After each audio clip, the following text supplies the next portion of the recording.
পবিত্র কুরআন শরীফ মাটিতে ফেলে তাতে লাথি মেরে এবং এর পৃষ্ঠা ছিঁড়ে অবমাননার অভিযোগ উঠেছে অপূর্ব পাল নামে নর্থ সাউথ বিশ্ববিদ্যালয়ের এক শিক্ষার্থীর বিরুদ্ধে।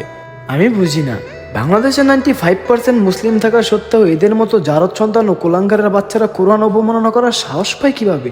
এদের তো চরম সাজা হওয়া উচিত। এ ভাই, একটা কথা ছিল। জি ভাই বলেন। আমাদের দেশে 20 কোটি মানুষ থেকে মুসলমানদের সংখ্যা কত কোটি? 18 কোটি। আর এই 18 কোটি মুসলমান থাকা সত্ত্বেও আমাদের পবিত্র কোরআন নিয়ে যখন অবমাননা হয়, আমাদের নবীকে নিয়ে কটূক্তি হয়, তখন 18 কোটি মানুষ কি করে? সোশ্যাল মিডিয়াতে পোস্ট করে আর ওইখানেই প্রতিবাদ করে। আর রাস্তায় নেমে কতজন মুসলমান প্রতিবাদ করে?